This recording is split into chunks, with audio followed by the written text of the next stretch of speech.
a Deus pelo círculo de oração, louvar a Deus pela vida do meu esposo e dos amados obreiros que aqui estão, para que esse culto pudesse acontecer nesta noite, né? Eu tenho certeza que você não saiu de casa para ver pregador, para ver cantor, você veio aqui para adorar o único que é digno de toda honra e de toda glória. Eu quero te convidar a abrir a vossa Bíblia no Evangelho, segundo escreveu João, no capítulo de número 12, aleluia. Orando ao Senhor, perguntando ao Pai o que Ele gostaria de estar transmitindo nessa noite, aleluia. O Senhor colocou no meu coração essa mensagem. E eu creio que Deus, se Ele falou comigo nessa noite, Ele vai falar também com você nessa noite. João, capítulo de número 12, do verso 1 a seguir. Todos acharam? Diga amém? Vai dizer o texto. Foi, pois, Jesus, 6 dias antes da Páscoa, a Betânia, aonde estava Lázaro, o que falecera e a quem havia ressuscitado dos mortos. Fizeram-lhe, pois, ali uma ceia.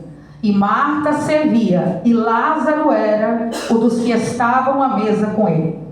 Então Maria, tomando um aratel de unguento de nardo puro, de muito preço, ungiu os pés de Jesus e enxugou-lhe os seus pés com os seus cabelos. Encheu-se a casa do cheiro do unguento. Então um dos seus discípulos, o Judas Iscariotes, filho de Simão, o que havia de traí-lo, disse: por que não se vendeu este unguento por 300 dinheiro e não se deu aos pobres? Ora, ele disse isto, não pelo cuidado que tivesse dos pobres, mas porque ele era um ladrão, e tinha bolsa e tirava os que ali se lançavam. Disse, pois, Jesus: deixai-a, para que o dia da minha sepultura guardou isto, porque os pobres sempre os tendes convosco, mas a mim nem sempre me tendes. E muita gente dos judeus soube que ele estava ali, e foram não só por causa de Jesus, mas também para ver a Lázaro, a quem ressuscitara dos mortos. E os principais dos sacerdotes tomaram deliberação para matar também a Lázaro, porque muitos dos judeus, por causa dele, iam crendo em Jesus. Você pode se assentar glorificando o nome santo do Senhor Jesus? Louvado seja o nome do Senhor Jesus. Quando nós vamos olhar para esse texto, nós vamos ver que ele faz menção ao período final do ministério de Jesus. Para nós entendermos um pouquinho melhor o contexto desse texto, nós precisamos voltar alguns capítulos antes, no 10 e no 11, aonde acontece algo grandioso no meio daquele povo. Lázaro é ressuscitado e a glória de Deus é manifestada.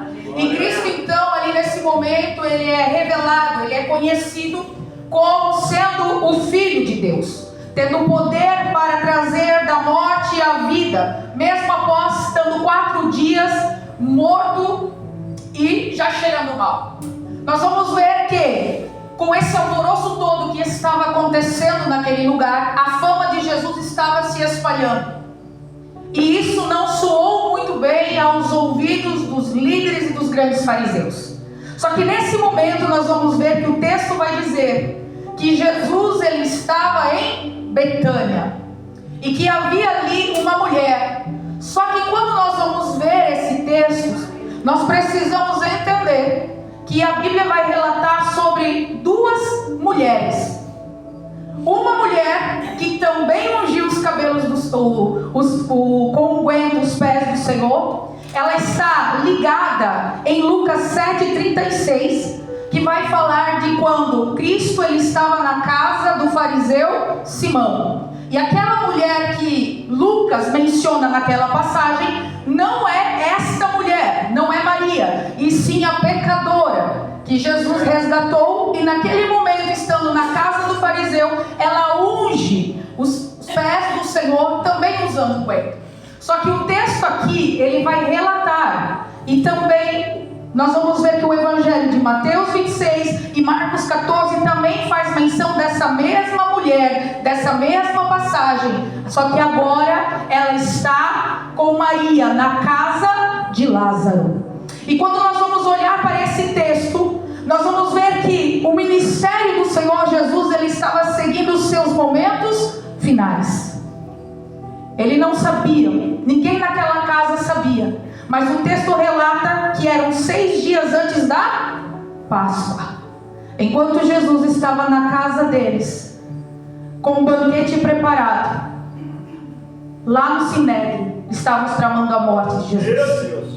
Enquanto Jesus estava aí, naquele momento, naquela casa, nem passava pela cabeça de Lázaro, de Marta, de Maria e de seus discípulos, que aquele ali seria o último momento deles naquela casa, que Jesus não veria mais em vida naquele lugar, a qual ele estava acostumado a passar os seus dias, a passar as suas noites, todas as vezes que ele vinha a Betânia.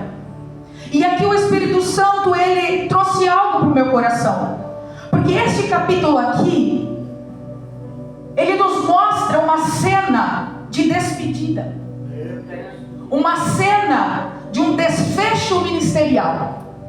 É um momento especial. Eles não sabiam, eles não tinham entendimento.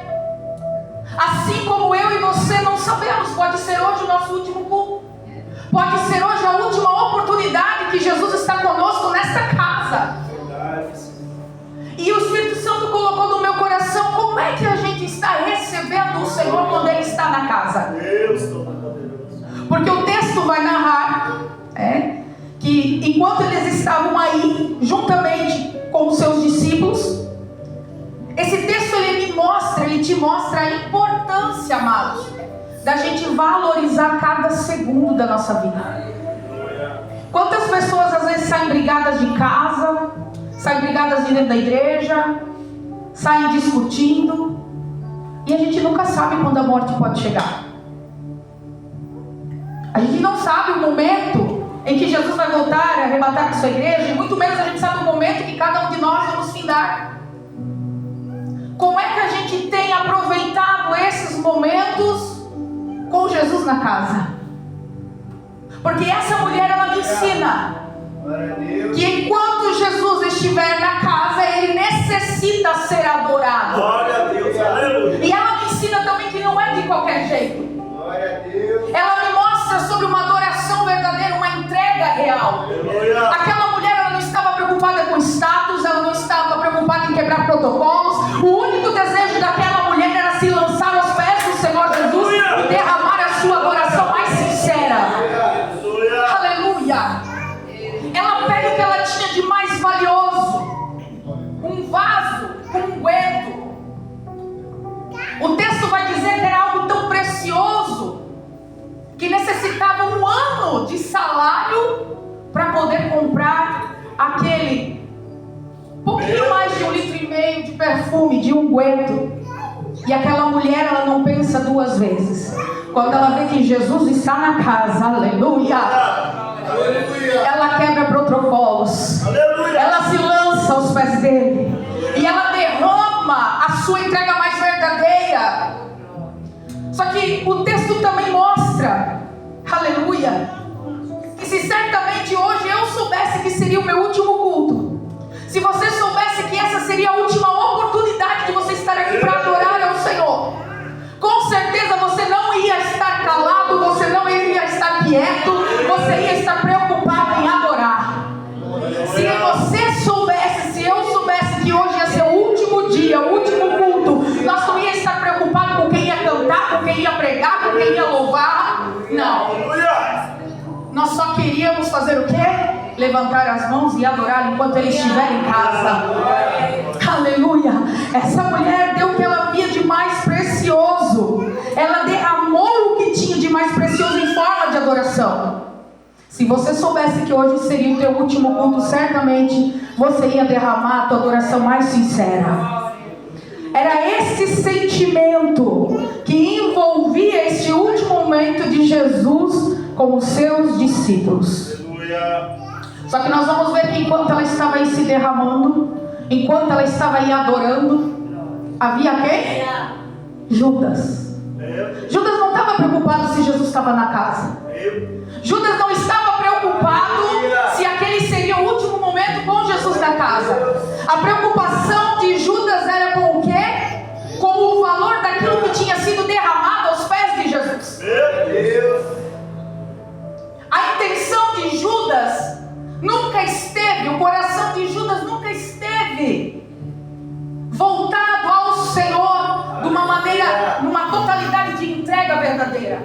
ele o seguia, ele o chamava de mestre, ele jantava com ele, ele ceava com ele almoçava com ele aprendeu com ele. Aleluia. Ele tinha o melhor mestre, o melhor pastor. Aleluia.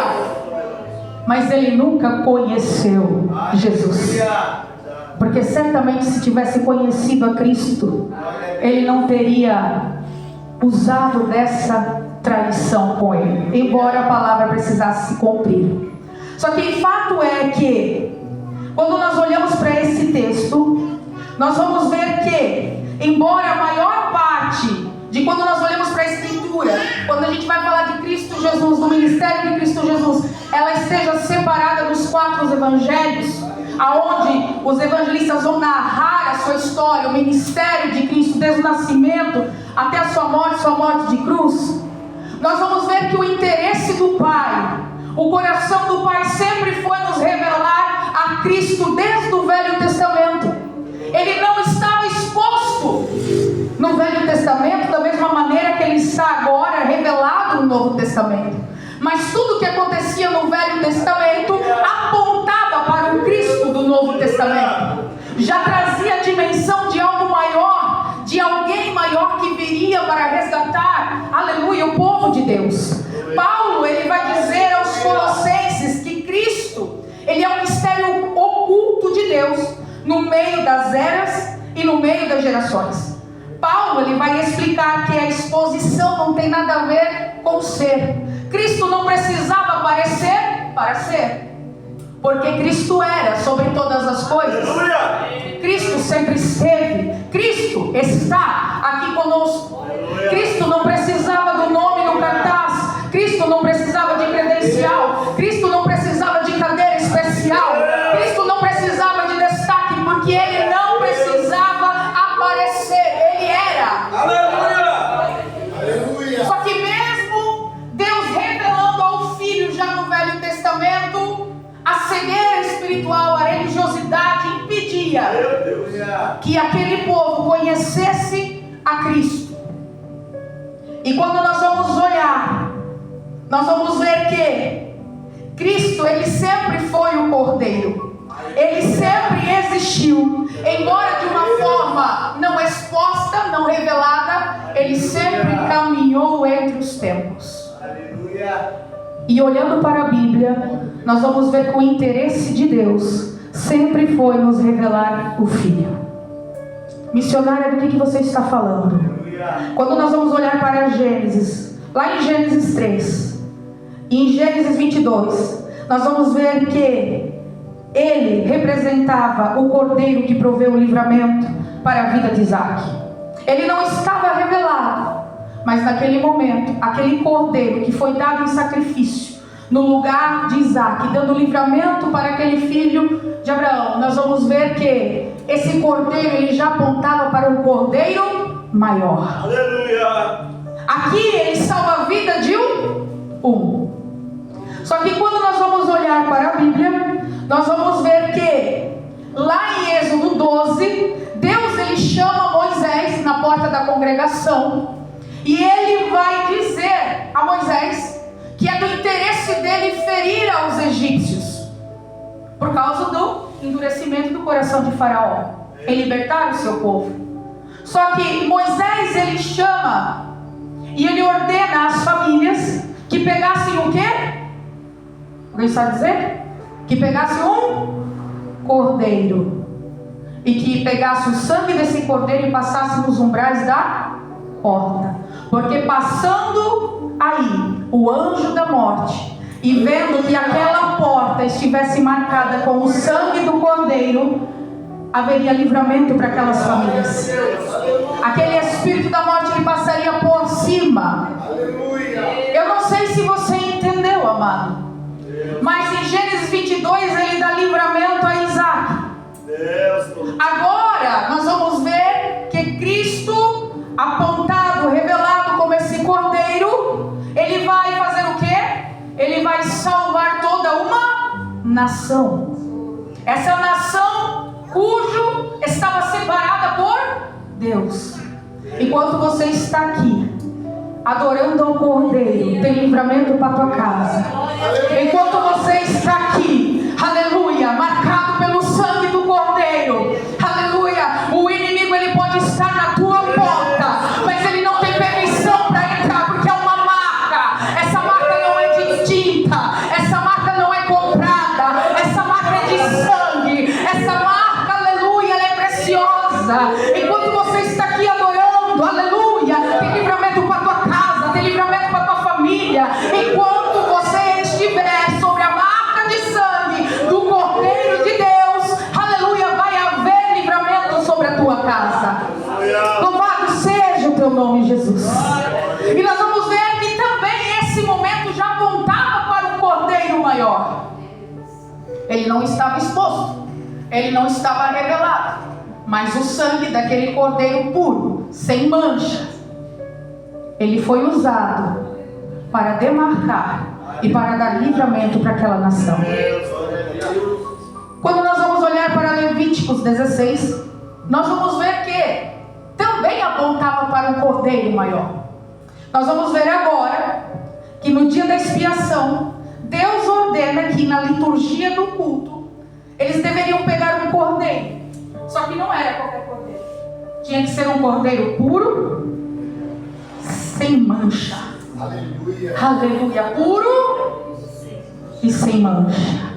E o que eles deveriam fazer com aquele cordeiro? Ele deveria ser morto e o seu sangue deveria ser aspergido para purificar a nação de Israel.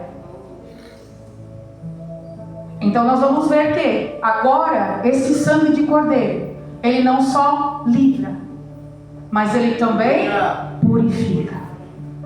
O sangue que está sobre mim, o sangue que está sobre você, ele não só te comprou, ele não só te livrou, como ele em todo o tempo ele nos purifica, ele nos limpa.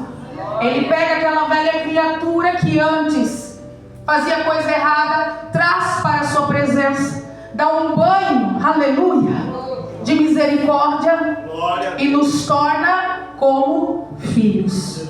Antes nós estávamos separados, mas através desse sangue, do sacrifício do Cordeiro perfeito, eu e você estamos aqui nessa noite, temos o direito de clamar Abba, Pai.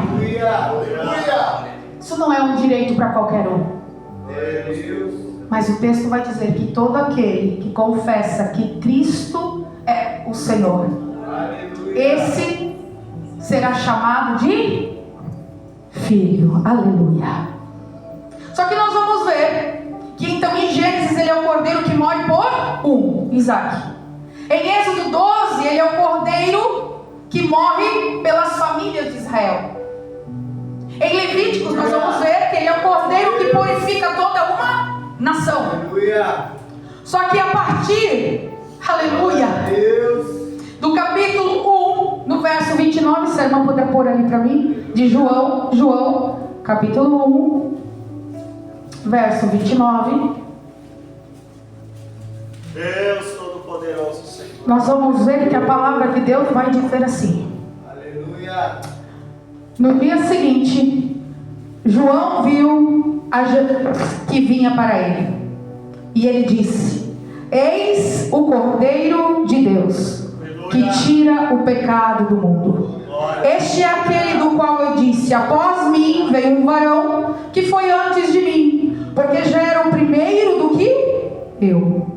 Eu não o conhecia, mas para que ele fosse manifestado a Israel, vim eu, por isso batizando com água. E João testificou dizendo: eu vi o Espírito descer do céu como uma pomba e repousar sobre ele. Aleluia.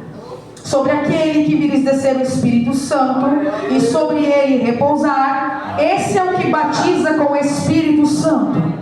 E eu vi e tenho testificado que este é o Filho de Deus. Aleluia. Glória a Deus, aleluia. Nós vamos ver que agora, a partir de Gênesis, se revelava o Cordeiro de uma maneira mais oculta, mas apontando para Cristo do Novo Testamento. Só que ao olhar para esta cena, nós vamos ver que João ele estava aí, à beira do Rio Jordão,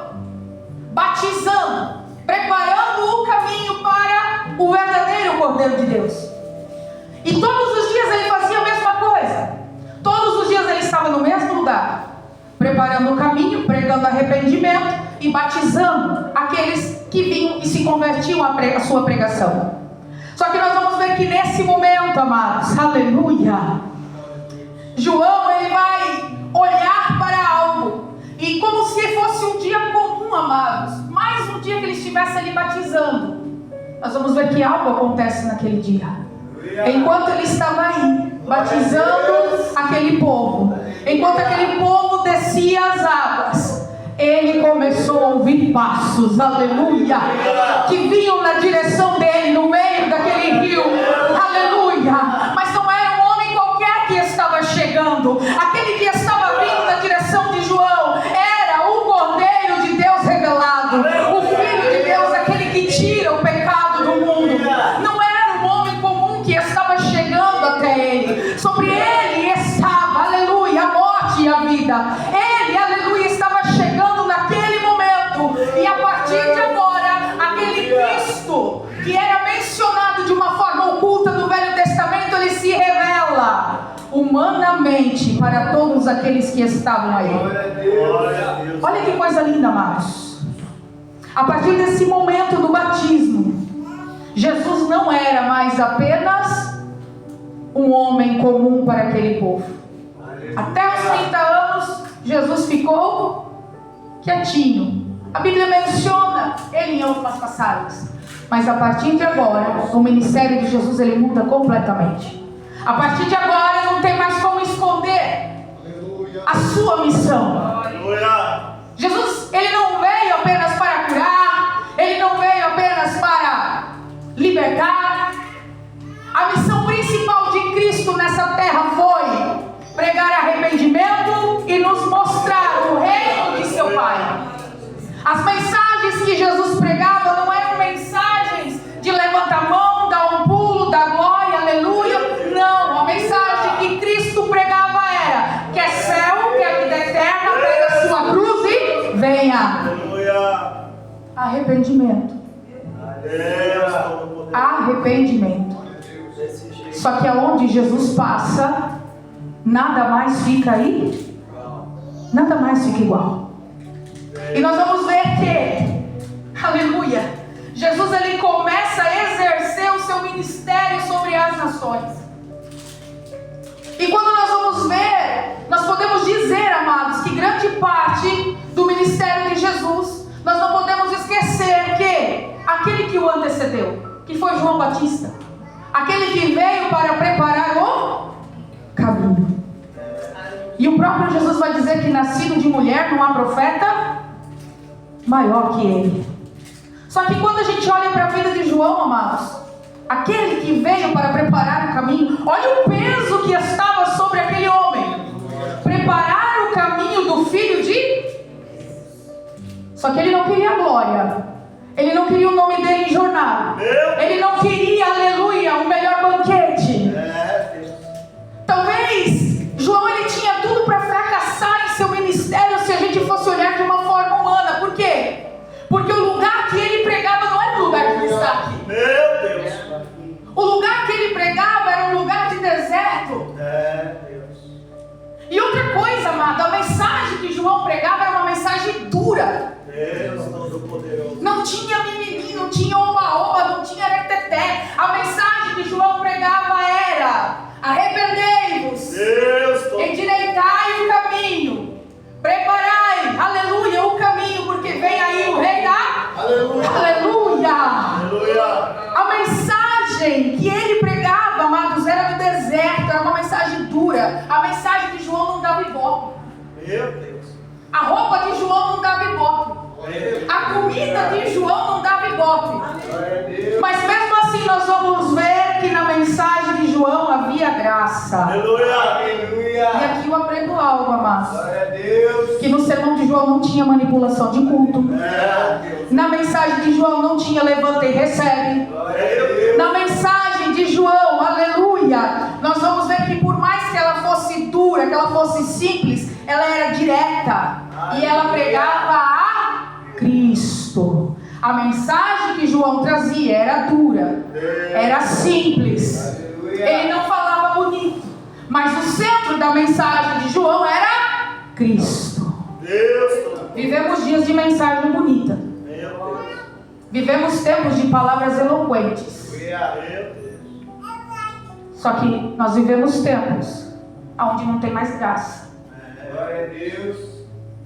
E sem a graça não canta, sem a graça não prega.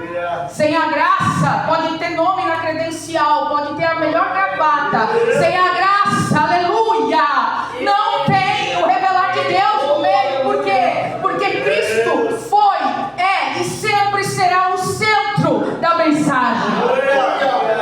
Nós vamos ver que Jesus ele estava na Judeia. João 4 vai dizer isso. E nós vamos ver que ele estava ali no meio daquele povo, estava ensinando. Só que Cristo percebeu que havia alguns ali que começaram a discutir entre eles. Se perguntando quem é que batiza mais. Será que é João Batista? Será que são os discípulos de João Batista? Será que são os discípulos de Jesus? E o texto me mostra que quando Cristo percebe que ele deixa de ser o centro da conversa, quando a palavra dele deixa de ser o centro, quando aquilo vira contenda, quando aquilo vira discórdia, o meu Cristo, o teu Cristo, ele faz o que? Ele se retira. E ele diz: me é necessário passar por Samaria. Só que Samaria era um lugar que para os judeus era considerado impuro, ninguém queria passar lá. Só que Cristo preferia passar em Samaria do que ficar no lugar onde ele não era o certo. Jesus preferia sair e ir para o poço pregar para uma mulher pecadora, rejeitada, do que permanecer no meio dos doutores da lei que estavam disputando entre si quem pregava mais, quem cantava mais, quem louvava mais. Sabe por quê? Porque o meu Deus, o teu Deus, ele não tem prazer em contenda, ele não tem prazer em discórdia. Quando ele deixa de ser o centro, quando ele deixa de ser o motivo da verdadeira adoração, ele já não está mais presente. E hoje nós vivemos tempo onde nós estamos adorando a nós mesmos. Fizemos congressos, como diz o texto, o louvor para nós mesmos. Fazemos campanhas para nós mesmos. Muitas das vezes o nome de Cristo sequer é mencionado. Mas se fosse hoje a nossa última oportunidade de estar com Jesus na casa, se a gente pudesse agora voltar a umas semanas atrás, como é que foram os nossos cultos, como é que foram as nossas confraternizações? Aleluia. Será que a gente aproveitou? Ou será que a gente estava tão preocupado como Judas? Aleluia. E não entregamos a adoração necessária? Mas nessa noite, aleluia, Jesus ele está na casa. Aleluia. E se ele está na casa, ele ainda cura. Se ele está na casa, ele ainda liberta. Se ele ainda está na casa, ele dá livramento. Aleluia. E nós vamos ver que João, aleluia, ele começa a incomodar aqueles fariseus que estavam aí. Por que ele começa a incomodar? Porque ele começou a juntar pessoas. A grande multidão saía de lá dos grandes templos da cidade, onde tinha conforto, onde tudo era bonito, onde tudo era status, e ia para onde? Para o deserto, atrás de João, para ouvir ele pregar a verdade. Pode ser o templo mais bonito, amados. Pode ter o melhor som, pode ter as melhores lâmpadas, pode ter uma equipe, pode ter tudo. Mas se não tiver a palavra, se não tiver a presença, se Cristo não for o centro, aleluia, nada acontece. Oh, aleluia. A mensagem era dura, o lugar era ruim, a roupa não promovia. Certamente se João estivesse nos nossos dias hoje, ninguém ia querer chamar ele para pregar. Porque a mensagem dele não enche igreja. A mensagem dele é dura, mas a mensagem dele preparava aquele povo para receber o poder. Ninguém dá valor para pregador de deserto, a verdade é essa. Por que ninguém dá valor para pregador de deserto? Porque o pregador de deserto ele fala o que é necessário. João ele pregava o que era necessário, ele cumpria a missão dele. Ele não estava preocupado com a cabeça dele na bandeja, ele veio para preparar o caminho.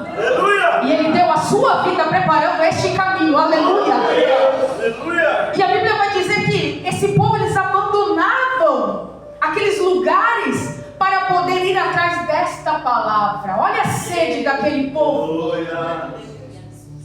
Eu fico olhando aqui para o presbítero, né? Sai de lá de Alto Baú para vir aqui no Alto Máximo. Deus Todo-Poderoso.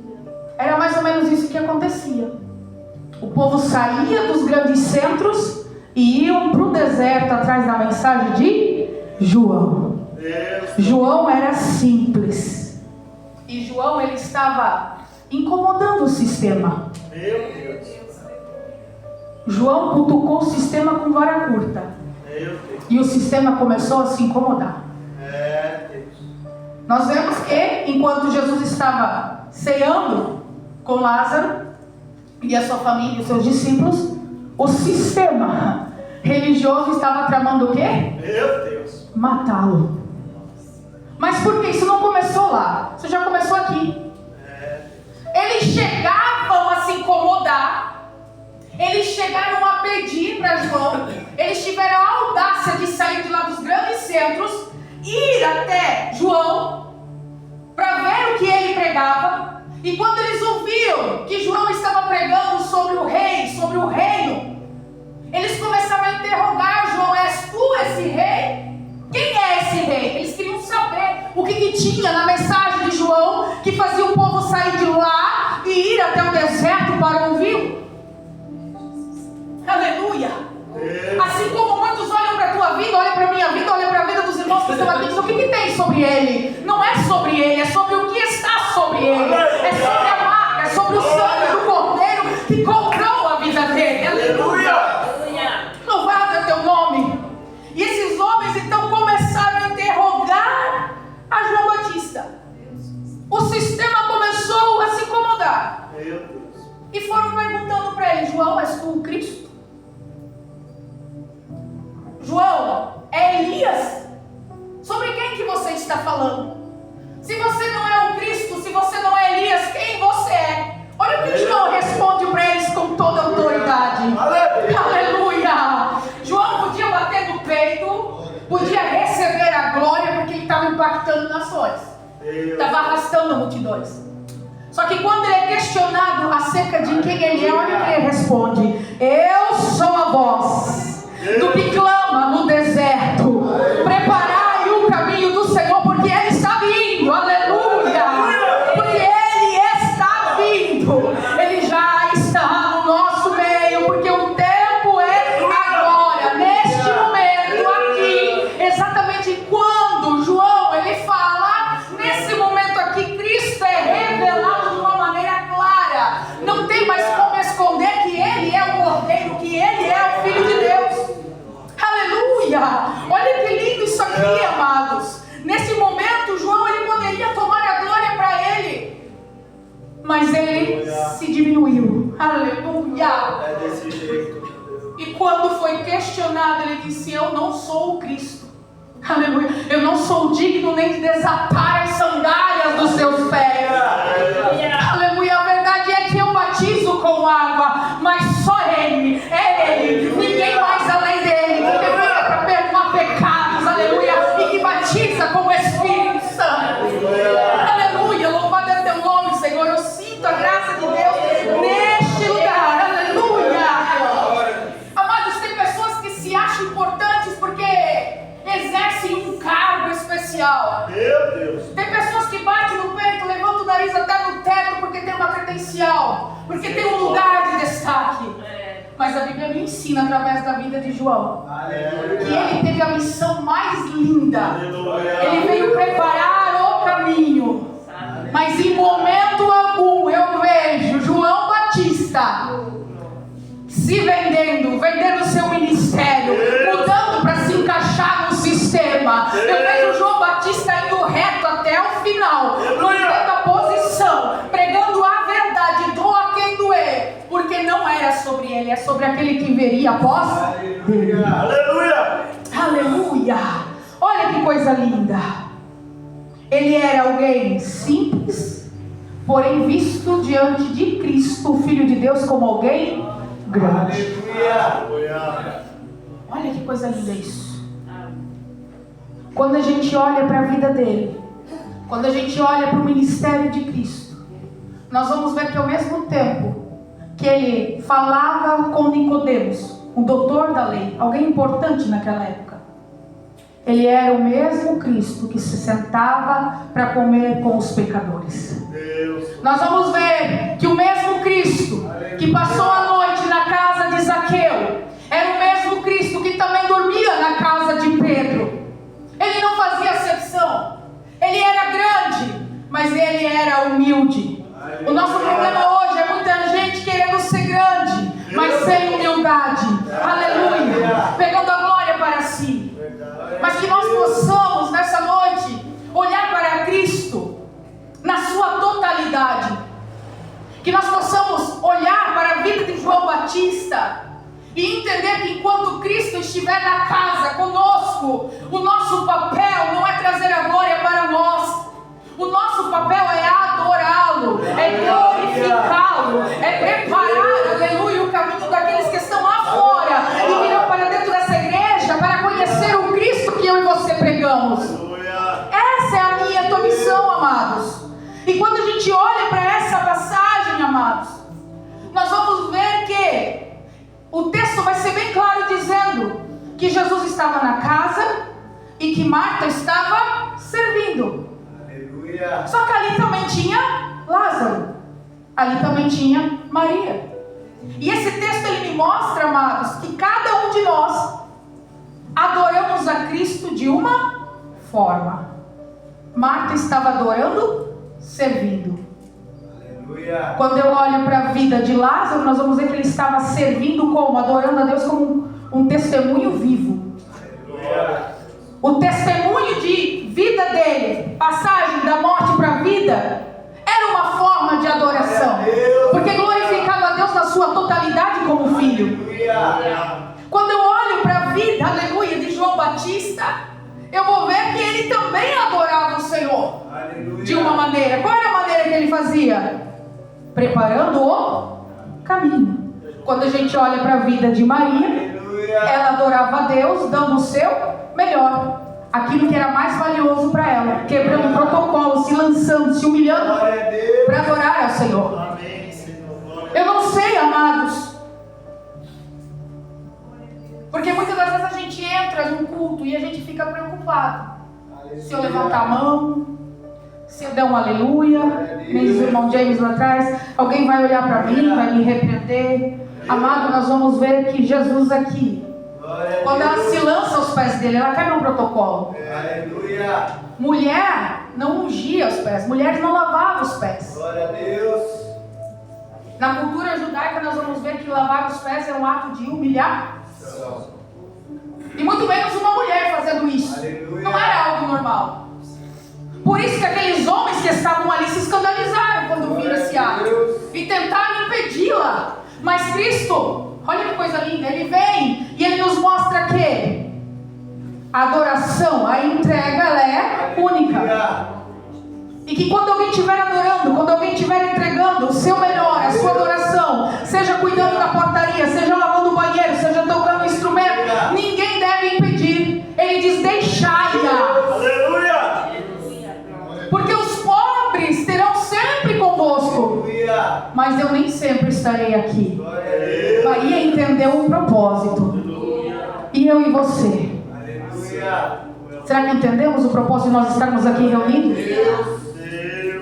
Será que nós entendemos o propósito do qual nós viemos todos os sábados, todas as quartas, todas as terças para a igreja? Ela entendeu que enquanto Jesus estiver na casa, nós precisamos o adorar. E você tem adoração para Ele nessa noite? E eu aprendo também aqui, amados, para a gente encerrar, que nem todos vão compreender a sua entrega. E não precisa. Você não precisa explicar a sua entrega ou querer mostrar para os outros o porquê da tua adoração. A pecadora de Lucas 7, ela ungiu os pés do Senhor e também quebrou sobre ele o vaso de alabastro, porque ele sabia de onde Cristo havia tirado. Glória. Ela era rejeitada, Ela era uma pecadora, conhecida na cidade inteira. Só que quando ela viu que Cristo também estava na casa, não de Lázaro, mas agora do fariseu Simão, ela corre para aquela casa. Ela não corre para ver quem estava, ela não corre para ver, para falar, para se mostrar, não. Ela corre para se lançar aos pés dele e o adorar. Então que nós possamos olhar nessa noite para dentro de nós e fazermos uma reflexão. Como é que tem sido a nossa entrega? Como é que tem sido a oportunidade que você tem aproveitado para estar na casa com Jesus? Muitos estão ali fora, já nem sequer esperam mais Jesus. Já nem creem mais. Mas ainda existe um povo remanescente. Aqui no Alto Máximo ainda existe um povo remanescente. Que ainda crê nas Escrituras e sabe que o Cordeiro de Deus, ele foi preparar o lugar. Mas ele está vindo. Ele virá. Aleluia. Ele vai nos buscar. Ele vai nos levar com ele. Aleluia. Quem os outros acreditaram, não. Por isso é motivo para a gente o adorar. Enquanto você espera, adora. Quando você não souber o que fazer, adore. Quando a dificuldade bater na tua porta, adore. Quando você não entender o que está acontecendo sobre a tua vida, adore. Porque enquanto Jesus estiver na casa, vai haver manifestação do céu sobre as nossas vidas. Eu quero te convidar a se pôr de pé. Aleluia, nessa noite. E talvez durante essa semana você não conseguiu adorar o Senhor. Talvez você diga, missionária, eu estou tão cansada, essa semana foi tão corrida.